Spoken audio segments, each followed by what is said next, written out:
Bueno, hablábamos hace un rato en los principales títulos de la inflación, que alcanzó un 4,1% en abril, el acumulado del 46%, esto tiene que ver con un año, ¿no? Con los últimos 12 meses. Pero, bueno, hay una expectativa para este 2021 que es del 29%, por lo menos así es la meta que tiene sostenida el gobierno nacional. Y bueno, este número por ahí empieza a preocupar con respecto a ese 29% por el 17,6% acumulado de lo que vamos en este 2021. Bueno, en línea está con nosotros Mariano Cosolino, director provincial de Estadísticas y Censos, para que nos cuente un poco más al respecto y también para conocer un poco la realidad de la provincia con respecto a estos números. Mariano, buen día, ¿cómo estás? Te saluda Pablo y Emiliano. Buen día, Pablo. Buen día, Emiliano. ¿Cómo están? Bien, gracias por atendernos. Bueno, ¿superaremos este 29%, Mariano? Yo sé que todavía estamos a comienzo de año, pero bueno, casi a mitad, ya estamos llegando casi a la mitad del año, pero yendo ya en un 17%, hace entender, por lo menos, te lo pregunto, que lo podríamos llegar a superar, ¿no? Sí, ya lo que me preocuparía es empezar a pensar si vamos a superar un 40%, no un 30%, pero bueno, lamentablemente la tendencia no es del todo favorable y bueno, como se pensó a fines del año pasado que la inflación este año podía estar arriba de 40-45, los datos de los primeros 4 meses del año no son muy alentadores porque ya con este 17,6 y si nosotros miramos el interanual, teniendo en cuenta que buena parte del año pasado fue con una inflación a causa de la pandemia un poco más baja, ya la interanual está en un 46%, o sea, de los últimos 12 meses tu inflación es un 46%, bueno, es poco probable que puedas hacer un cambio tan brusco y poder rebajarla. Claro. Yo siempre pensaba, o al menos cuando terminó el año pasado, que si llegábamos a mantener la inflación del año pasado, para mí era una excelente noticia. Claro. Lo que preocupa es que aumente un poco de aquella inflación porque, bueno, los precios al liberar un poco las restricciones que eran más fuertes del año pasado y se empezaron a ajustar este año, bueno, como ya hemos visto con la nafta muy rezagada, que tuvo que empezar a ajustar, que las tarifas estuvieron congeladas tanto tiempo, bueno, toda la economía y los precios y el cómo de precios tenían que reajustarse y eso, bueno, demora su tiempo y tiene estos inconvenientes. El tema es que no se haga un viral inflacionario que no se pueda contener, ¿no? Claro. Mariano, con respecto a la provincia, ¿de qué números tal vez estaríamos hablando? En los últimos datos que hemos conocido hemos visto a la provincia por debajo de los niveles a nivel nacional. En cuanto a la provincia, ¿cuál crees que puede ser la proyección?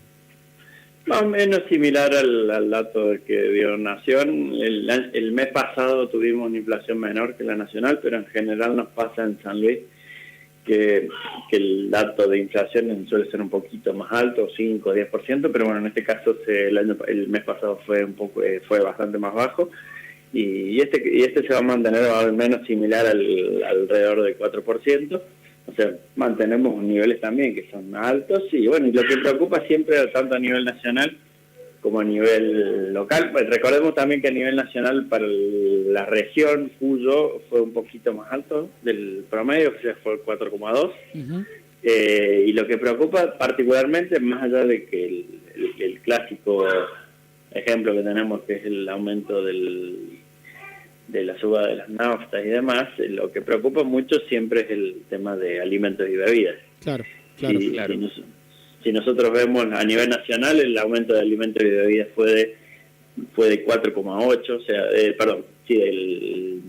4,6, y bueno, y es un aumento más que importante en lo que tiene que ver con ese rubro, porque ya también a nivel año ya estamos hablando de que el aumento ya es del 18% en ese rubro y un interanual que también es alta, 48%. Entonces ese es el que más preocupa en un contexto de una pobreza de más del 50 y demás. El dato a mirar siempre es alimentos y bebidas porque es lo que más pega la restricción en el presupuesto de cada familia, ¿no? Claro. Se hablaba de tratar de que de aquí en más, no sé si era de este mes de mayo puntualmente, de tratar de que para, cuando conozcamos los datos de este mes, empezar a buscar un 3% de los números de inflación que sean del 3%, que no superen el 4% como lo venían haciendo en los últimos meses. ¿Es posible, digo, teniendo en cuenta las medidas que se han tomado y las que no? Sí, lo que se espera es que la inflación a partir de este mes empiece a bajar y que tenga una tendencia aproximadamente del 3 a partir de junio. Y bueno, si es posible que siga disminuyendo. El tema es que un 3% no deja de ser una inflación muy alta si uno lo mira en promedio, porque si vos tenés inflación del 3 hasta fin de año, significa que vas a terminar el año con un 45%. Claro, Entonces el 3, que si bien, insisto, no es para que hay que ponerlo como en contexto. Sí, es genial cuando vos venís de 4, 4,8 y vas bajando al 3, pero el 3 es una inflación muy alta, porque para que más o menos uno lo contextualice, hay países que la inflación anual es del 3%, del 4%, entonces claro, si vos tenés el 3% en un solo mes, bueno, después obviamente va a terminar, si 3 es el promedio, vamos a terminar con arriba del 45%. Entonces la idea es que pueda bajar el 3 y que tengamos periodos de meses de que sean al menos el 2, ¿no? Uh-huh. Las acciones concretas que ayudan a que la inflación se dispare o que la inflación descienda, ¿cuáles son, Mariano? ¿Es un conjunto de muchas cosas?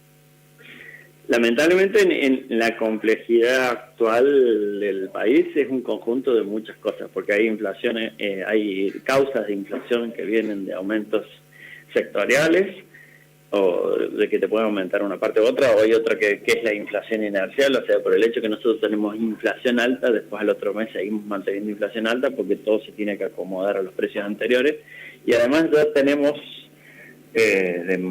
por una mala o buena costumbre, es que historialmente los empresarios en Argentina ya al menos saben manejarse con inflación, entienden un poco porque ya tienen tantos años de esto, entonces especulan mucho con la inflación que vendrá. Entonces van acomodándose y tratando de ganarle en la medida de lo posible a la inflación. Entonces se hace esta inflación inercial que es netamente especulativa porque no se sabe bien, pero si vos decís, no, yo tuve esta inflación y más o menos calculo, lo hago por las dudas, te aumenta el dólar y lo hago por las dudas, y bueno. Entonces el tema está en, primero, controlar el dólar, que no aumente, sino que aumente acompañando a la inflación, y no que el dólar sea la causa de la inflación. Claro, ¿bien? Claro. Y después mantener lo que es la inflación, tratar de bajar la inflación inercial, o sea, tratar de hacer acuerdos con las grandes cadenas, porque los precios, por ejemplo, los precios cuidados, los precios máximos, más allá de que ayuden particularmente al comprador, también ayudan a mantener cierta inflación inercial mantenida, porque bueno, los otros productores tienen que no irse demasiado de esos precios, y si vos los aumentas, porque también esos tienen que aumentar estos precios, si estos aumentos van en una correlación más baja que la inflación, bueno, lo inercial también puede ir bajando. Entonces, y esto es un trabajo de hormiga, porque va de a poco, pero bueno, no es que no se pueda hacer. Uh-huh. Sin duda se puede hacer, pero bueno, es necesario tener una etapa de estabilidad, que es lo más difícil. Sí, lo más difícil, exactamente. Que empezamos a crecer en la economía, que la economía empiece a funcionar con cierta normalidad,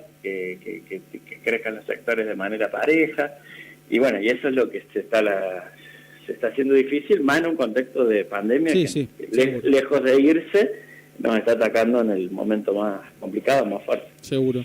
Mariano, gracias como siempre, te mandamos un abrazo, buen fin de semana. Dale, un abrazo.